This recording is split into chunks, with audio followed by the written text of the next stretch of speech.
కూర్చున్న వారికి రాదని కాదు. ఇక్కడ ఉన్న వారందరికీ తెలిసిన పాఠాలు, నేను కూడా క్రీస్తు సంఘ సభ్యుడు కాబట్టి నాకు తెలిసిన పాఠాలని మళ్ళీ ఒకసారి మనం మననం చేసుకొని దేవుని మనకి మహిమార్థంగా వాక్యాన్ని మళ్ళీ మనం జ్ఞాపకం చేసుకొని అనేక మందికి మళ్ళీ దాన్ని విస్తరింప చేయడానికి ప్రయత్నం చేస్తున్నాం అన్నమాట. సో కొత్త సంగతులు కాదు, తెలిసిన వాటిని మళ్ళీ మనం బైబిల్లో ఉన్న వాటిని నేర్చుకోబోతాం, మళ్ళీ మనం గుర్తు చేసుకోబోతాం. మొట్టమొదటిగా దేవుని రాజ్యము అనేటువంటి పదాన్ని, లేదా క్రీస్తు రాజ్యం అనే పదాన్ని, లేదా పరలోక రాజ్యం అనే పదాన్ని మనం విన్నప్పుడు మొట్టమొదటి మన మనసులోకి వచ్చేటువంటి వచనం ఏంటంటే కొలస్సీలకు రాసిన పత్రిక 1వ అధ్యాయము 13వ వచనాన్ని కనుక మనం చూసినట్లయితే, ఆయన మనలో అంధకార సంబంధమైన అధికారంలో నుండి విడుదల చేసి తాను ప్రేమించిన తన కుమారుని యొక్క రాజ్య నివాసులుగా మనలను చేసెను. రాజ్య నివాసులుగా చేయడం అంటే ఆల్రెడీ రాజ్యం ఉండాలి కదా. రాజ్యం లేకుండా రాజ్య నివాసులుగా చేయడం ఎలా జరుగుతుంది? చేసెను అనేటువంటిది భవిష్యత్ కాలమా, వర్తమాన కాలమా, భూతకాలమా? పాస్ట్ టెన్సా, ప్రెజెంట్ టెన్సా, ఫ్యూచర్ టెన్సా? Past tense. జరిగిపోయింది. చేసెను అంటే అప్పటికే కొలస్సీలో ఉన్నటువంటి వారికి పౌలు గారు ఉత్తరం రాస్తూ రాజ్య నివాసులుగా చేసెను అన్నాడు. చేసేసాడు అంటే రాజ్య నివాసులు అయ్యారు వాళ్ళు, అంటే రాజ్యం అప్పటికే ఉంది. కాబట్టి మొదటి వచనంలోనే ఏదో పాఠం అంతా చెప్పి సస్పెన్స్ లో రాజ్యం ఏర్పడిందని నేను చెప్పబోవటం లేదు. పాఠం మొదటిలోనే రాజ్యం ఈ భూమి మీద క్రీస్తు ప్రభువారి ద్వారా ఏర్పడింది. రాజ్యం ఉన్నది, దేవుని రాజ్యం ఉంది, క్రీస్తు రాజ్యం ఉంది. అంధకార సంబంధమైన అధికారంలో నుంచి తాను ప్రేమించిన తన కుమారుని యొక్క రాజ్య నివాసులుగా చేసెను. అలాగే ప్రకటన గ్రంథం 1వ అధ్యాయము 9వ వచనం చూసినట్లయితే యోహాను రాసినటువంటి సహోదరులను యేసుని బట్టి శ్రమలోను రాజ్యంలోను పాలివాడు. ఎలా రాజ్యంలో పాలివాడైనా, ఎలా సంఘంలో పాలివాడు, ఎలా శ్రమల్లో పాలివాడు. ఆల్రెడీ శ్రమలు వచ్చినాయి కాబట్టి అందులో పాలు పంచుకున్నాడు, ఆల్రెడీ సంఘం ఉంది కాబట్టి అందులో పాలు పంచుకున్నాడు, ఆల్రెడీ రాజ్యం ఉంది కాబట్టి అందులో పాలు పంచుకున్నాడు. ఈ భూమి మీద రాజ్యము ఏర్పాటు చేయబడింది అన్న విషయాన్ని గ్రంథం చాలా విపులంగా వివరిస్తుంది. అయితే చాలా మంది కవి పుంగవులు ఏం చేస్తున్నారంటే అసలు ఇంతవరకు రాజ్యం రాలేదండి, ఆయన క్రీస్తు ప్రభువు రెండో రాకడలో వచ్చినప్పుడు రాజ్యాన్ని తీసుకొస్తాడండి. సరే, ఒక కాసేపు మనం అలా ఆలోచిద్దాం. వాళ్ళు చెప్పిందే నిజం అనుకుందాం. యేసు క్రీస్తు ప్రభువు ఈ భూమి మీదకి ఎందుకు వచ్చినట్టు? వచ్చి ఆయన పరలోకానికి వెళ్ళి దేవుని దగ్గర, అయ్యా నువ్వు ఒక పని చెప్పావు, నేను చేయలేకపోయాను, వాళ్ళందరూ నన్ను రిజెక్ట్ చేశారు, రాజ్యం స్థాపించబడనివ్వలేదు, రెండోసారి పంపిస్తే రాజ్యాన్ని స్థాపిస్తానని చెప్పుకుంటాడా? ఈ భూమి మీదకి వచ్చి కేవలం ఆయన ఒక 33.5 సంవత్సరాలు కాలక్షేపం చేసి నేను పని చేయలేకపోయానని చెప్పి వెళ్ళిపోయాడా? అలా జరగలేదే. మనం సిలువలో చూసినట్లయితే ఆయన చివరిగా చాలా సార్లు అనేక మాటలు చెప్పాడు క్రీస్తు ప్రభు వారు. అవదిలేసి చివరి మాటలు గుర్తు పెట్టుకుంటారు. మామూలుగా ఇంట్లో కూడా పెద్దవాళ్ళు చనిపోయినప్పుడు మా నాన్న చనిపోయేటప్పుడు ఇది చెప్పాడండి, బాగా చాలా గుర్తు పెట్టుకుంటారు. కాబట్టి ఈ 7 మాటలు అందరికి చాలా గుర్తు. చివరిగా చెప్పిన మాట టెకలెస్కై, సమాప్తమైనది. ఏం సమాప్తమైంది? ఆయన చేయాలనుకున్న పని సమాప్తమైంది. తండ్రి తనకిచ్చిన పని. తండ్రి తనకేం పని ఇచ్చాడు? మరేమో ఇంట్లో పుట్టడమా, లేదా వడ్రంగి పని చేయడమా, 3.5 సంవత్సరం ఓన్లీ వర్తమానాన్ని తెలియజేయడమా, యోహాను లాగా దేవుని రాజ్య సువార్తను కేవలం సువార్త ప్రకటించి వెళ్ళిపోవడమా, సమీపంలో ఉందని చెప్పడమా? క్రీస్తు ప్రభువు యొక్క బాధ్యత, తన భుజముల మీద రాజ్యభారము మోపబడింది. ఆయన రాజ్యాన్ని స్థాపించాలి, సంఘాన్ని స్థాపించాలి, ఏర్పాటు చేయాలి. ఆ రాజ్యము ఇక్కడ స్థాపించబడుకుంటే ఆయన పూర్తయిందని చెప్పింది ఏంటో మనకు అర్థం కావాలి. కాబట్టి మొదటిగా ఈ రోజు మొదటి పాయింట్ లో ఆయన రాజ్యము లేదా సంఘము ఈ భూమి మీద స్థాపించబడిందా లేదా? అయితే ప్రవచనాల గురించి మనం ఆలోచన చేస్తే ఎప్పుడు ఎలా స్థాపించబడుతుందో ప్రవచనాలు ముందుగానే తెలియజేసాయి. మీ దగ్గర ఉన్నటువంటి బైబిల్లో దానియేలు గ్రంథం 2వ అధ్యాయము 44వ వచనాన్ని కనుక మనం చదవగలిగితే, చదవాలి.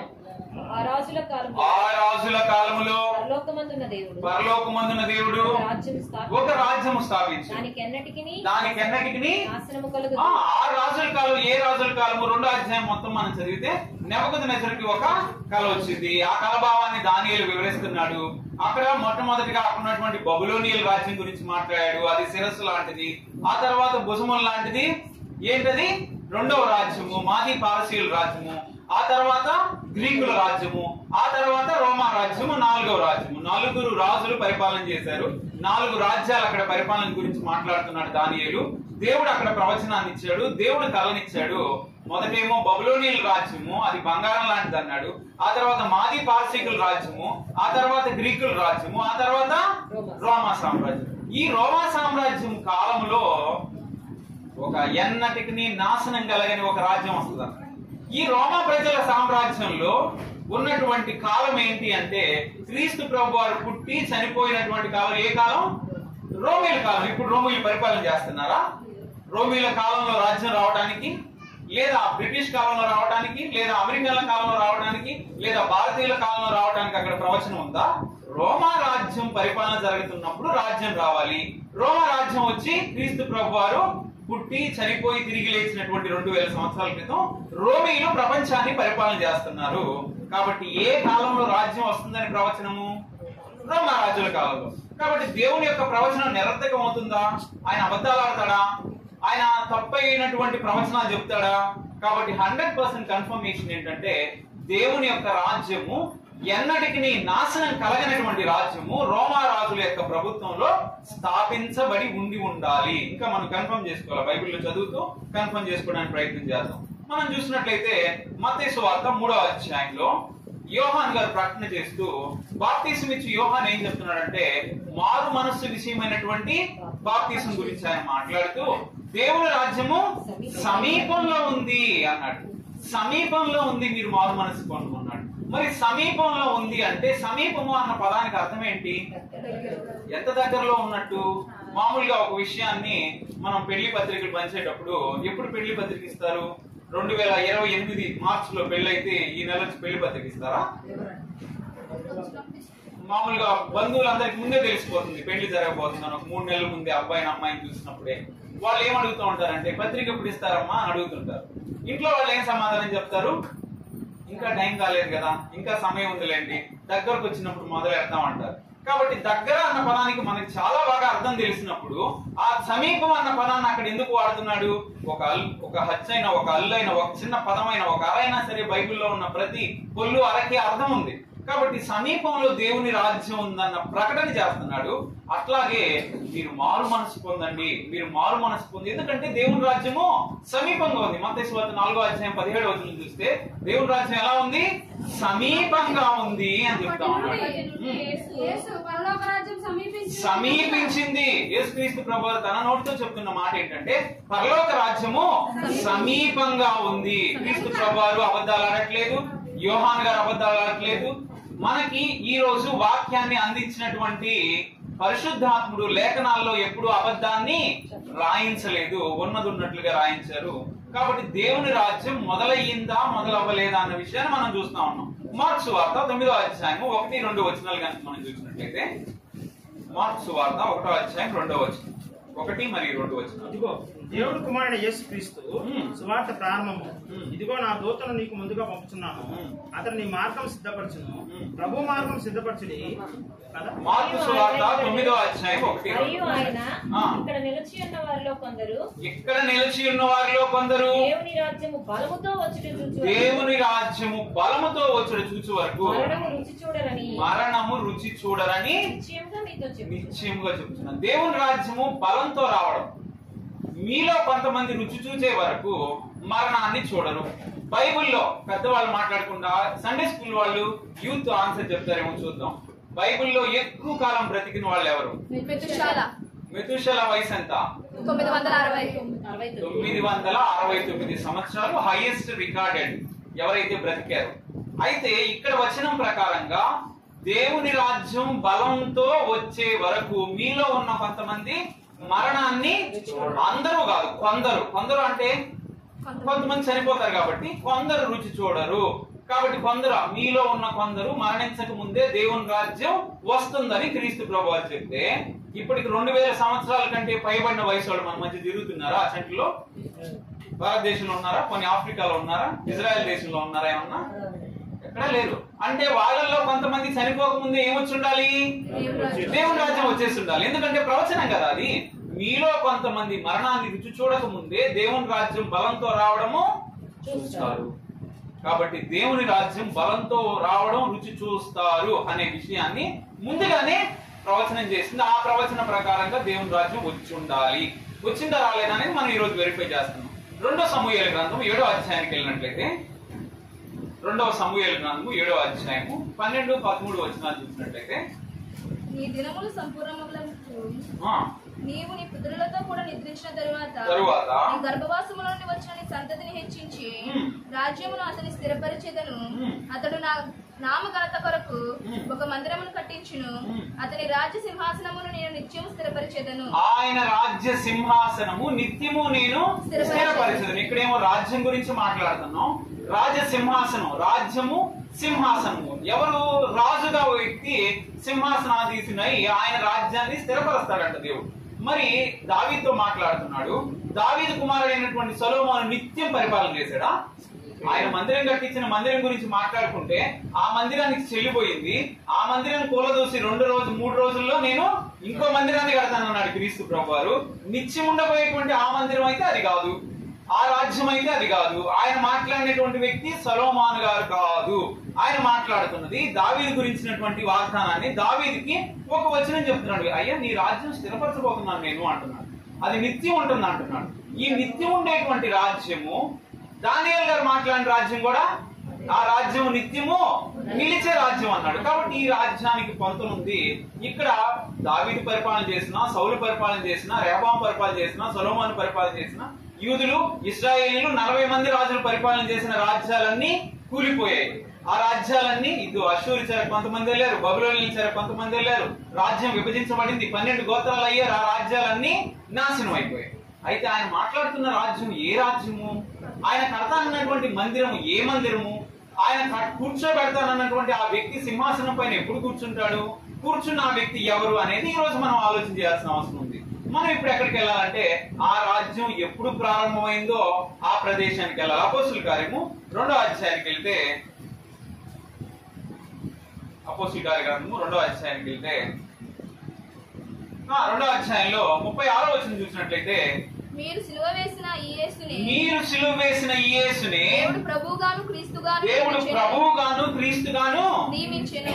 మరి దేవుడు ప్రభువుగా క్రీస్తుగా నియమించింది ఎప్పుడు? ఏ సింహాసనాన్ని గురించి మాట్లాడుతున్నాడు ఆయన? ఏ రాజ్యాన్ని గురించి మాట్లాడుతున్నాడు ఆయన? ఇక్కడ సొలొమోను గురించా? కాదు, అప్పటికెప్పుడో చనిపోయినాడు సొలొమోను గారు. ఎవరి గురించి మాట్లాడుతున్నాడు? హెబ్రీ పత్రిక 2వ అధ్యాయము 9వ వచనం చూసినట్లయితే, దేవుని కృప వలన ఆయన ప్రతి మనుషుని కొరకు మరణం అనుభవించినట్లు దూతల కంటే కొంచెం తక్కువ వాడిగా చేయబడిన యేసు మరణం పొందినందున మహిమా ప్రభావములతో కిరీటం ధరించిన వారిగా ఆయన చూస్తున్నాము. కాబట్టి కిరీటం ధరించింది ఎవరు? యేసుక్రీస్తు ప్రభువారు. రాజుగా చేయబడింది ఎవరు? అపోస్తలుల కార్యం 2వ అధ్యాయం 36వ వచనం ప్రకారంగా యేసుక్రీస్తు ప్రభువారు. కాబట్టి సింహాసనాన్ని నిరంతరం నిలబెట్టేటువంటి రాజ్యము సొలొమోనుది కాదు, దావీదు కాదు, క్రీస్తు ప్రభువారిది. మనం ఇంకా క్లారిఫికేషన్ కూడా తీసుకున్నాం ఆ విషయం. అయితే క్రీస్తు ప్రభువారు రాజుగా చేయబడి రాజ్యం స్థాపించబడింది ఏదో ప్లాన్ బి లాగా భూమి మీదకి వచ్చి సడన్ గా జరిగిన ప్రక్రియ కాదు. జగత్తు పునాది వేయబడక మునిపే ప్రేమ చేత ఆయన మనల్ని క్రీస్తులో ఏర్పాటు చేసుకున్నాడు ఒక రాజ్యంగా, రాజులైన యాజక సమూహంగా. ఈ రోజు మనం మార్చబడటానికి ప్రణాళిక ఎప్పుడో జరిగింది. రాజ్యమే లేకుండా నీవు యాజకుడు ఎట్లయ్యావు? రాజ్యమే లేకుండా ఆయన రాజు ఎట్లయ్యాడు? కాబట్టి బేసిక్ గా ఎవరైతే రాజ్యం స్థాపించబడలేదు అంటున్నారో వారి వాదన వ్యర్థము. ఈ భూమి మీద రాజ్యము స్థాపించబడాలి, అందుకోసమే క్రీస్తు ప్రభువారు పుట్టారు. లూకా సువార్త 1వ అధ్యాయము 30వ వచనాన్ని చూసినట్లయితే, లూకా సువార్త 1వ అధ్యాయం 30వ వచనం, ఈ శుభోదయం ఏమిటో అని ఆలోచించుకుంటుండగా దూత మరియా భయపడకుము, దేవుని వలన నీవు కృప పొందితివి. ఇదిగో నీవు గర్భము ధరించి కుమారుని కని ఆయనకి యేసు అని పేరు పెట్టుదువు. ఆయన గొప్పవాడై సర్వోన్నతుని కుమారుడు అనబడును. ప్రభు అయిన దేవుడు ఆయన తండ్రి అయిన దావీదు సింహాసనమును ఆయనకి ఇచ్చును. కాబట్టి ఇప్పుడు మనం మాట్లాడుతున్నటువంటి 2వ అధ్యాయం సమూయేలు గ్రంథం 2వ సమూయేలు 7వ అధ్యాయంలో 12-13లో సింహాసనం ఎవరికి ఇస్తానన్నాడు? ఎవరికి చెప్తున్నాడు ఆ విషయాన్ని? మలాకీ గ్రంథం తర్వాత 400 సంవత్సరాల వరకు దేవుడు ఏం చేయలేదు, మానవులతో మాట్లాడలేదు. 400 సంవత్సరాల తర్వాత దేవుడు ఒక మెసెంజర్ ని పంపించాడు, ఒక దూతను పంపించాడు. గాబ్రియల్ దూత ఎవరితో మాట్లాడుతున్నాడు? మరియతో మాట్లాడుతూ దావీదుకు చేసిన వాగ్దానాన్ని ఎవరికి గుర్తు చేస్తున్నాడు? మరియమ్మకు గుర్తు చేసి రాజ్యము స్థాపించబడాలి, ఆయన రాజు అవ్వాలి, దావీదు సింహాసనాన్ని ఎవరికి ఇస్తారన్నాడు దేవుడు? ఈయనకి నీకు పుట్టబోయే కుమారుడికి దావీదు సింహాసనాన్ని ఇస్తానన్నాడు. ఆయన రాజ్య పరిపాలన చేస్తాడు, ఆయన ఇశ్రాయేలు ప్రజల్ని పరిపాలన చేస్తాడు, ఆయన ఈ భూమి మీద రాజ్యాన్ని స్థాపిస్తాడు. కాబట్టి రాజ్య పరిపాలన చేయాలనుకున్నది ఈ భూమి మీద రాజ్యాన్ని స్థాపించిన తర్వాత గాని స్థాపించక మునుపు కాదు. ఎప్పుడో స్థాపించబోయే రాజ్యానికి ముందుగానే రాజుని చేస్తారు. ఎవరున్నా ఇల్లు కట్టలేదు, సైట్ కొనలేదు, కల్లో కన్నాము నేను ఒక సైట్ కొనాలి, ఒక ఇల్లు కట్టాలి, కట్టిన తర్వాత పాలకొల్లికి ఫ్యామిలీకి షిఫ్ట్ చేయాలనుకున్నారు. మీరు బంధువులందరికీ కార్డులు వేసి నేను 2028లో నా కల వచ్చింది, ఇవాళ నేను ఇల్లు కట్టాలనుకుంటున్నాను, గృహ ప్రవేశానికి రండి అంటారా? మాట వరుస కన్నా అనుకుందాం ఊరికే కాసేపు. జరుగుతుంది అలాగా? మరి దేవుడు ఎంత జ్ఞానవంతుడయి ఆయన మనల్ని సృష్టించిన వ్యక్తి రాజ్యం స్థాపించకనే, రాజ్యం స్థాపించబడకనే, రాజ్యం అనేది అసలు ఏది ప్లాన్ లేకుండా ఊరికే చెప్పేశాడా? లేదు లేదు, ఎవ్రీథింగ్ ప్రీ ప్లాన్. ఆయన ఏం చేయబోతున్నాడో, ఎలా చేయబోతున్నాడో, ఎలా స్థాపించబోతున్నాడో ప్రతిదీ భవిష్యత్ జ్ఞానాన్ని ఎరిగిన దేవుడు ఆయన ముందుగానే చెప్పాడు. చెప్పినట్టుగా ఈ భూమి మీద రాజ్యాన్ని స్థాపించాడు. ఆ భూమి మీద రాజ్యాన్ని స్థాపించడానికే వచ్చాడు. మత్తయి సువార్త 6:33 మాట్లాడుతూ మీరు రాజ్యమును నీతిని వెదకుడి, అప్పుడు అవన్నీ మీకు అసలు లేకుండా వెతికేది ఎట్లా? అది సంభవమేనా? మీ అబ్బాయి వచ్చి అమ్మ నాకు తినడానికి కావాలన్నాడు, బాబు ఇంట్లో ఉంది నాన్న వెళ్ళి తీసుకో, పలానా గదిలో ఉందని చెప్పారు. లేకుండానే చెప్పారా? చెప్తే అవకాశం ఉందా? పిల్లవాడు ఇంకా రెండోసారి మీ మాట వింటాడా? కాబట్టి దేవుడు పిచ్చివాడు కాదు. రాజ్యాన్ని వెదకమంటే అది లేకుండా మిమ్మల్ని వెదకమని చెప్పలేదు. రాజ్యం స్థాపించబడింది ఈ భూమి మీద. క్రీస్తు ప్రభువారే స్థాపించారు. ఆయనే రాజు అయ్యాడు. ఆయన మరణము పొందినందున మహిమా ప్రభావములతో కిరీటము ధరించిన వానిగా ఆయన మనము చూస్తున్నాం. తండ్రి యొక్క కుడిపార్శ్వమున సింహాసనాసీనుడై ఈ రోజు రాజ్య పరిపాలన చేస్తున్నది క్రీస్తు ప్రభువారు. అందుకని ఇశ్రాయేలుకి ఆ విషయం అర్థం కాల. ఎవరో రాజు భూసంబంధమైనటువంటి రాజ్యం గురించి ఆలోచన చేసేవారు వారు. వారికి పేతురు గారు మొదటగా ప్రసంగం చేస్తూ మీరు సిలువ వేసిన యేసుని దేవుడు ప్రభువుగాను క్రీస్తుగాను నియమించాడు. ప్రభు అనేటువంటిది అది ఒక పేరు కాదు. ఏంటది? ఒక పొజిషన్, అథారిటీ. ప్రభు అంటే రాజు, క్రీస్తు అంటే పేరు కాదు, అది అభిషేకించబడిన వాడు. పట్టాభిషేకం ఎవరికి జరిగింది? క్రీస్తు ప్రభువారు. రాజు అయినటువంటి ఆయన క్రీస్తుగా, ప్రభువుగా యేసు క్రీస్తు ప్రభువారు నియమితులయ్యారు. కాబట్టి రాజ్యాన్ని మనం స్థాపించబడలేదని ఎవరన్నా చెబితే బైబిల్ చెప్తుంది దేవుని రాజ్యం ఈ భూమి మీద స్థాపించడానికే వచ్చాడు. దేవుని రాజ్యం స్థాపించబడుతుందని బాప్తిసం ఇచ్చి యోహాను ముందుగానే ప్రవచనం చేశాడు. దేవుని రాజ్యం రావాలని, అది మహాపర్వతం కంటే శిఖరం కంటే ఎత్తైనదిగా ఎత్తబడాలని యెషయా గ్రంథం 2వ అధ్యాయంలో యెషయా గారు ముందుగానే ప్రవచించాడు. కాబట్టి ఆ విషయాన్ని ఇప్పుడు మనం రాజ్యం స్థాపించబడే సమయంలో ముందుగా జరిగిన ప్రవచనాన్ని గుర్తు చేసుకుంటూ మొదటిగా రాజ్యం స్థాపించబడింది అన్న విషయం చూసాం. రెండవది పెంతెకోస్తు పండగ దినాన యెరూషలేములో రాజ్యం స్థాపించబడాలన్న విషయాన్ని ముందుగానే దేవుడు నిశ్చయించాడు. గనక మనం ఇప్పుడు అపోస్తలుల కార్యం 1వ అధ్యాయము 8వ వచనం చదివినట్లయితే, అయినను పరిశుద్ధాత్మ మీ మీదకి వచ్చినప్పుడు మీరు శక్తి నొందెదరు గనుక మీరు యెరూషలేములోను యూదయ సమరయ శక్తి నొందరు. ఇంతకు ముందు క్రీస్తు ప్రభువు చెప్పిన మాట ఏంటంటే మీలో ఉన్న కొంతమంది బలముతో దేవుని, ఇక్కడ పర్యాయ పదం తెలుగులో ఉన్నటువంటి పదజాలం వల్ల ఏమైందంటే బలము, శక్తి, ఈ స్ట్రెంగ్త్, పవర్ ఇవన్నీ కూడాను పర్యాయ పదాలుగా చెప్పబడుతున్నాయి. ఆయన బలముతో రావడం అన్నాడు, ఇక్కడ వీళ్ళకి ఏమి ఎలాంటి వస్తుందంట? శక్తి అన్నాడు. కాబట్టి ఈ పదాలు మనం గుర్తు పెట్టుకుందాం. ఆ తర్వాత ఎక్కడ మొదటిగా వస్తుంది? యెరూషలేము, ఆ తర్వాత యూదయ, సమరయ, గలయ ప్రాంతంలో. కాబట్టి ఫస్ట్ మొట్టమొదటి వాళ్ళందరినీ ఎదురు చూడమన్నది కూడా క్రీస్తు ప్రభువు 12 మందిని మీరు వెళ్ళి యెరూషలేములో వెయిట్ చేయండి, పరిశుద్ధాత్ముడు మీ మీదకి వచ్చి మీరు శక్తిని పొందుతారు, ఆ తర్వాత మీరు యూదయ, సమరయ, గలిలయ ప్రాంతం అంతటా ఈ వాక్యాన్ని, ఆ తర్వాత సర్వలోకం అంతటా ఈ వాక్యాన్ని ప్రకటించాలని చెప్పాడు. కాబట్టి యెరూషలేములో వాళ్ళు ఉన్నారు. ఉన్న తర్వాత అక్కడ ఏం జరిగిందో ఇప్పుడు మన యొక్క గ్రంథంలో అందరం కూడాను అపోస్తలుల కార్యం 2వ అధ్యాయానికి వెళ్దాం, ప్రారంభానికి వెళ్దాం. ప్రారంభానికి వెళితే అక్కడ పరిశుద్ధాత్ముడు వాళ్ళ మీదకి రావడం మొదటి వచనం నుంచి పెంతెకొస్తు పండుగ దినం వచ్చినప్పుడు అందరూ ఒక చేత కూడి ఉండి అప్పుడు వేగముగా వీచు బలమైన గాలి వంటి ఒక ధ్వని ఆకాశం నుండి అకస్మాత్తుగా వారు కూర్చుండని ఇల్లంతయు నిండాను. మరియు అగ్ని జ్వాల వంటి నాలుకలు విభాగింపబడినట్టుగా వారికి కనబడి వారిలో ఒక్కొక్కరి మీద వ్రాలగా అందరూ పరిశుద్ధాత్మతో నిండిన వారే ఆత్మ వారికి వాక్శక్తి అనుగ్రహించిన కొలది అన్య భాషలతో మాట్లాడసాగిరి. ఆ కాలమున ఆకాశం క్రింద నుండి ప్రతి జనంలో నుండి వచ్చిన భక్తి గల యూదులు యెరూషలేములో కాబట్టి ఎక్కడున్నారు వీరందరూ? యెరూషలేములో కాపురం ఉన్నారు.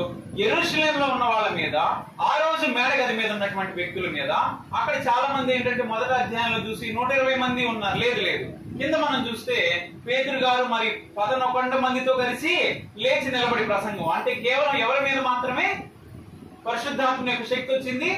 12 మంది మీద మాత్రమే శక్తి వచ్చింది. మీరు ఉదాహరణ చూసినట్లయితే పౌలు గారు మార్గ మధ్యలో దమస్కులో తనతో పాటు చాలా మంది వెళ్తున్నారు. కానీ ప్రభు ఎవరికి కనబడ్డాడు? ఆయన ఎవరితో మాట్లాడాలో వాళ్ళతో, ఏం చేయాలో పని వాళ్ళతో. ఆయన అందరికీ ఏదో నీళ్లు విసిరేసినట్టుగా అందరి మీద అలాగా వచ్చేది కాదు. అది పరిశుద్ధాత్మ యొక్క శక్తి. అరుస్తుంటే పైన దిగుబడేది కాదు. సెలెక్టెడ్ గా వాళ్ళకి మాత్రమే ఆ శక్తి వచ్చి వాళ్ళు మాట్లాడుతున్నారు. అలా మాట్లాడుతున్నారు కాబట్టి 7వ వచనంలో అందరూ విభ్రాంతి పొంది ఆశ్చర్యపడి ఇదిగో మాట్లాడుచున్న వీరందరూ గలిలయులు కారా? కాబట్టి వీళ్ళందరూ గలిలయులు కారా? ఇంకా మనం కిందకి చూసినట్లయితే వీళ్ళు ఏమన్నా కొత్త మద్యం తాగి ఈ రోజు ఉదయాన్నే మనతో మాట్లాడుతున్నారా? ఏంటి వీళ్ళు మాట్లాడేది? చాలా మందికి అర్థం కాదు. అయితే అక్కడ పేతురు గారు ప్రసంగం మొదలు పెట్టిన తర్వాత ఆయన ప్రసంగం మొదలుపెట్టి ఇప్పుడు మనం చాలా కిందకు వచ్చి 2వ అధ్యాయంలో 34వ వచనం చూసినట్లయితే దావీదు పరలోకమునకు పోలేదు. అయితే అతడు ఇట్లనెను, నేను నీ శత్రువులను నీ పాదముల క్రింద పాదపీఠముగా ఉంచు వరకు నీవు నా కుడి పార్శ్వమున కూర్చుందు అని ప్రభువు నా ప్రభువుతో చెప్పెను. కాబట్టి దావీదు ఎప్పుడు చనిపోయాడు? దావీదుకు సంబంధించినటువంటి మరణ వార్త అక్కడ ఉన్నటువంటి ప్రజలకి ఏం కొత్త కాదు. ఇశ్రాయేలీయులకు అందరికీ దావీదు తెలుసు, పరిచయస్తులే. ఎప్పుడో 1000 సంవత్సరాల క్రితం చనిపోయిన దావీదు గురించి ఇప్పుడు ఎందుకు ఇక్కడ మాట్లాడుతున్నది? ఎవరి గురించి వాళ్ళు మాట్లాడుకుంటున్నారు? క్రీస్తు ప్రభువారి గురించి మాట్లాడుకుంటున్నారు. మరి దావీదు దగ్గరికి ఎందుకు వెళ్ళాడు ఆయన అంటే, ఇంతకు ముందు మరియమ్మతో ఎలాగైతే అక్కడ ఉన్నటువంటి గాబ్రియేల్ గుర్తు చేశాడో ఆయన సింహాసనాన్ని ఎవరికి ఇస్తానన్నాడు? క్రీస్తు ప్రభువారికి. ఇప్పుడు ఇశ్రాయేల్ ప్రజలకు కూడా రూఢిగా తెలుసుకోవాల్సిన విషయం ఏంటి అంటే, ఆ సింహాసనాన్ని అధిష్ఠించేటువంటి వ్యక్తి క్రీస్తు ప్రభువారు అని తెలియాలి. కాబట్టి దావీదును గురించి మీకు తెలుసు గనక ఓ ఇశ్రాయేలీయులారా, దావీదు పరలోకానికి వెళ్లకుండానే పరిశుద్ధాత్మ శక్తి ద్వారా ప్రభువా నా ప్రభు చెంత నుండి వాని ఎవరిని ప్రభువుని పిలుస్తున్నాడు? క్రీస్తు ప్రభువారిని ఒప్పుకున్నాడు ప్రభువుగా. ఎవరి శక్తి వల్ల? అది పరిశుద్ధాత్మని వల్ల ఒప్పుకున్నాడు. ఆయనంతటా ఆయనకైతే అది తెలియదు. కాబట్టి ఆ సింహాసనాన్ని స్థిరపరిచింది ఎవరికి అంటే క్రీస్తు ప్రభువారికి అన్న విషయాన్ని ముందు దావీదుని గుర్తు చేసి 34, 35 వచనాల్లో దావీదుని గుర్తు చేసిన తర్వాత 36వ వచనంలో ఎవరు వచ్చారు? మీరు సిలువ వేసిన ఈ యేసునే దేవుడు ప్రభువుగాను క్రీస్తుగాను నియమించారు. ఇది ఇశ్రాయేలు వంశమంతయు. ఎందుకు తెలుసుకోవాలంటే, మీరు ఎదురు చూస్తున్నారు కదా ఒక రాజు రావాలని, మెస్సియా రావాలని. నతానీయేలు యోహాను సువార్త 1:42 చూస్తే మేము మెస్సియాను కనుగొంటిమి. అలాగే పేతురు యొక్క సహోదరైనటువంటి అంద్రియా ఎవరిని కనుక్కున్నాం? మేము మెస్సియాను మేము కనుక్కున్నాం అన్నారు కదా. ఆ రావాల్సిన, మీరు ఎదురు చూస్తున్న, మిమ్మల్ని విమోచిస్తున్నటువంటి నాయకుడు, విమోచించేటువంటి రక్షకుడు క్రీస్తు ప్రభువారు. రాజ్యాన్ని స్థాపించింది ఆయనే అన్న విషయాన్ని తెలియజేస్తున్నారు. వాళ్ళు ఏమనుకుంటున్నారంటే, ఆ రోజు మోషే ఎలాగైతే కనానికి వాళ్ళని తీసుకెళ్ళడానికి అక్కడ నుంచి ఐగుప్తు నుంచి వాళ్ళని బయటకు తీసుకొచ్చాడో, ఎలాగైతే భౌతిక సంబంధంగా ఆ కాల్బలాన్ని అంతటినీ బయటికి తీసుకొచ్చి నాయకత్వం వహించి కొత్తగా వాళ్ళు స్థలాన్ని మారారో, క్రీస్తు ప్రభువారు కూడా ఈ భూమి మీదకి వచ్చి ఒక రాజ్యాన్ని స్థాపించి ఆయన ఫిజికల్ గా రాజుగా కూర్చొని మనల్ని రక్షించి ఈ బాధల నుంచి విముక్తిని చేస్తాడన్నటువంటి భ్రమలో ఉన్నారు. అయితే ఆయన చెప్పిన రాజ్యము, నా రాజ్యము ఈ లోక సంబంధమైనది కాదు. మీరు అనుకున్న రాజు నేను బలవంత పెట్టారు. క్రీస్తు ప్రభువాన్ని తీసుకెళ్లి బలవంతంగా సింహాసనం మీద కూర్చోబెట్టాలని కూడా చూశారు. అయితే ఆయన చెప్పాడు, నా రాజ్యం ఈ లోక సంబంధమైన రాజ్యము కాదు. అయితే ఇక్కడ ప్రసంగం చేస్తున్నటువంటి పేతురు గారు గుర్తు చేస్తున్నారు, ఈ రాజ్యం గురించి ముందుగానే ప్రవచనం జరిగింది. అక్కడ చూడండి 2వ అధ్యాయంలో 50 గుర్తు చేస్తున్నాడు. చూడండి, వచ్చిన చెప్పాలి 16వ వచనం నుంచి యోవేలు ప్రవక్త ద్వారా చెప్పబడిన యావేలు ప్రవక్త ద్వారా చెప్పబడిన సంగతి ఏమనగా అంత్య దినముల యందు ఆ. నేను మనుషులందరి మీద నా ఆత్మను కుమ్మరించెదను. మీ కుమారులను మీ కుమార్తెలను ప్రవశించెదరు. మీ యవనులకు దర్శనములు కలుగు. మీ వృద్ధులు కలలు కందురు. ఆ దినముల్లో నా దాసుల మీదను నా దాసురాండ్ర మీదను ఎందుకు ఈ విషయం చెప్పాల్సి వస్తుందంటే యావేలు ప్రవక్తని గుర్తు చేయాల్సి వస్తుందంటే వీళ్ళు వివిధ రకాలైన భాషలతో మాట్లాడుతున్నారు కదా. మాట్లాడుతున్నటువంటి వాళ్ళని చూసి వీళ్ళందరూ ఏం భ్రమపడ్డారంటే 13వ వచనం కొందరైతే మీరు కొత్త మద్యంతో నిండి ఉన్నారని అపహాస్యం కొత్త మధ్య మీద తాగారు, వీళ్ళని అపహాస్యం చేశారు. అయితే పేతురు ఆ 11 లేచి బిగ్గరగా వారితో ఇట్లని మనుషులారా యెరూషలేములో కాపురమున్న సమస్త జనులారా ఇది మీకు తెలియను గాక చెవి యొగ్గి నా మాట వినండి అని వాళ్ళకి యావేలు ప్రవక్త ముందుగానే మీ కుమారులు మీ కుమార్తెలు ప్రవచిస్తారని చెప్పారు కదా. ఈ సందర్భం గురించి మాట్లాడయ్యా. యావేలు ఎక్కడ ప్రవచనం చేశాడు? 2వ అధ్యాయానికి వెళ్దాం. యావేలు గ్రంథము 2వ అధ్యాయము 28వ వచనం చూసినట్లయితే యావేలు గ్రంథము 2వ అధ్యాయం 28వ వచనం.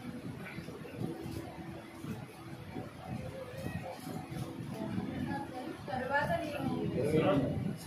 నేను సర్వజనుల మీద నా ఆత్మను కుమ్మరింతును. మీ కుమారులు మీ కుమార్తెలను ప్రవచనలు చెప్పుదురు. మీ ముసలివారిలో కళ్ళు కందురు. మీ యవనులు దర్శనం చూతురు. ఆ దినంలో నేను పనివారి మీదను పనికత్తుల మీద కాబట్టి మీ కుమారులు మీ కుమార్తెలు ఏం చేస్తారు? ప్రవచిస్తారు. ఆత్మ వారి మీదకి వస్తుంది, వాళ్ళు దర్శనాలు చూస్తారు అన్నాని ఆ సందర్భాన్ని ఎక్కడ గుర్తు చేస్తున్నాడు ఇప్పుడు? ఆయన మొదటి ప్రసంగంలో పెంతెకోస్తు పండగ దినాన యావేలు ప్రవచించింది దీని గురించే. ఇలా ప్రవచిస్తున్నాం, మేము మద్యం తాగి మాట్లాడటం లేదు, మేము మాట్లాడుతున్నటువంటి భాషలు పరిశుద్ధాత్మని యొక్క శక్తి వల్ల కలిగాయి. దావీదు సింహాసనాన్ని యేసుక్రీస్తుకు దేవుడిస్తాడన్నాడు. మేము మాట్లాడి చెప్తున్నది ఏంటంటే ఆ సింహాసనం ఇప్పుడు ఆయన స్థిరపరిచాడు. ఆ సింహాసనం మీద పట్టాభిషక్తునిగా క్రీస్తు ప్రభు వారిని నియమించాడు. ఆయన్నే ప్రభువుగా క్రీస్తుగా అపాయింట్ చేశాడు. వాళ్ళు నమ్మట్లా. వాళ్ళు ఏం ఆలోచన చేస్తున్నారంటే భౌతిక సంబంధంగా రాజు కావాలి. అందుకని ప్రవచన గ్రంథంలోకి వెళ్ళి ఆ రాజ్యం ఇదేనా కాదా, భౌతిక సంబంధమైందా కూడా మనం ఆలోచన చేయాలి. ముందుగా ఇర్మియా గ్రంథము 22వ అధ్యాయము 30వ వచనాన్ని కనుక చూసినట్లయితే ఇర్మియా గ్రంథము 22వ అధ్యాయము 30వ వచనం. దేశమా దేశమా యెహోవా మాట వినుము. యెహోవా ఇలాగు సెలవిచ్చుచున్నాడు, సంతానహీనుడనియు తన దినములలో వర్ధిల్లని వాడనియు ఈ మనిషిని గురించి వ్రాయుడి. అతని సంతానంలో ఎవడును వర్ధిల్లడు, వారిలో ఎవడును దావీదు సింహాసనమందు కూర్చున్నాడు. అక్కడ అండర్లైన్ చేసుకోవాలి. ఆ అధ్యాయాన్ని మీరు మొదటి నుంచి చదివితే అక్కడ యొకన్య అనేటువంటి ఒక లేదా జకన్య లేదా యొకన్య 2 పదాలు ఆయనకే ఉపయోగించబడ్డాయి. ఆ రాజుకి దేవుడు ఇచ్చినటువంటి శాపం ఏంటంటే అతని రాజ్యములో ఎట్టి పరిస్థితుల్లోనూ అతని రాజ్యంలో తన యొక్క వంశావళిలో వచ్చే వ్యక్తి రాజుగా కూర్చోడు. ఏది? భౌతిక సంబంధంగా, ఆత్మ సంబంధంగా గురించి మాట్లాడలే. భౌతికంగా యొకన్య యొక్క సంతానములో వచ్చేటువంటి ఆ యొక్క బీజము రాజ్య సింహాసనము ఎక్కడు, పరిపాలన జరిగించడు అనేటువంటిది అతనిది. ఇప్పుడు మత్తయి సువార్త 1వ అధ్యాయం 12వ వచనం చదవండి. అక్కడ ఎవరి యేసుక్రీస్తు ప్రభు వారి యొక్క వంశావళి ఉంది. బబులోనుకు కొనుపబడిన తర్వాత యొకన్య షయల్తీయేలును కనెను. షయల్తీయేలు కాబట్టి ఇక్కడ ఎవరున్నారు? యేసుక్రీస్తు ప్రభు వారి యొక్క వంశావళిలో యొకన్య ఉన్నాడు. అయితే యొకన్యకు దేవుడు ఇచ్చినటువంటి మాట ఏంటి? అక్కడ ఆయన సంతానంలో నుంచి వచ్చే వ్యక్తి రాజ్య సింహాసనము అధిష్ఠించడు. మరి ఎలా సాధ్యపడింది అంటే ఆ రాజ్యము భౌతిక సంబంధమైన రాజ్యము కాదు. ఆయన చెప్పిన రాజ్యం భౌతిక సంబంధమైంది కాదు. మరి రాజ్యము స్థాపించబడకుంటే మరి ఎలా రాజు అయ్యాడు? భౌతిక సంబంధమైన రాజు అయితే కాలా. హేరోదు కుమారుడిగా ఆయన జన్మించలా. యూదుల రాజుగా ఆయన పట్టాభిషేక్తులు భౌతిక సంబంధంగా అవ్వలేదు. మరియమ్మ యోసేపులేవి రాజకుటుంబీకులు అక్కడ కాదు. మరి క్రీస్తు ప్రభు ఏ రాజ్యానికి రాజు నువ్వు పాట పాడుతున్నావు? యేసు రాజుగా వస్తున్నాడు అంటున్నావు, వచ్చాడు అంటున్నావు, యూదుల రాజుకి జై అంటున్నావు. మరి రాజ్యమే రాలేదని నువ్వు ఎలా చెప్తున్నావు? ఆయన రాజు ఎప్పుడు అయ్యాడు నువ్వు ఆలోచన చేయాలి. భౌతిక సంబంధమైన రాజ్యాన్ని గురించి ఆయన మాట్లాడటం లేదు, మాట్లాడలేదు. పౌలు గారు తిమోతితో మాట్లాడుతూ తిమోతి పత్రిక 3వ అధ్యాయము 15వ వచనం నుంచి మనం ఇచ్చినట్లయితే మొదటి తిమోతి పత్రిక 3వ అధ్యాయము 15. అయినను నేను ఆలస్యం చేసిన యెడల దేవుని మందిరములలో అనగా జీవము గల దేవుని సంఘములో జనులు ఎలాగూ ప్రవర్తించవలెను అది నీకు తెలియవలెనని ఈ సంగతి కాబట్టి దేవుని మందిరం అన్నాడు. ఇక్కడ మనం ఇందాక ప్రతి పదము ముఖ్యం అనుకున్నాం కదా. 2వ సమూయేలు గ్రంథంలో 7వ అధ్యాయంలో ఏం కట్టిస్తాడు ఆయన? రాజ్య సింహాసనం అధిష్ఠించే వ్యక్తి ఒక మందిరం కట్టిస్తాడు. ఆ మందిరానికి అన్నిటికీ నాశనం ఉండదు, ఆ రాజ్యానికి అన్నిటికీ నాశనం ఉండదు. ఇక్కడ తిమోతితో మాట్లాడుతూ ఆ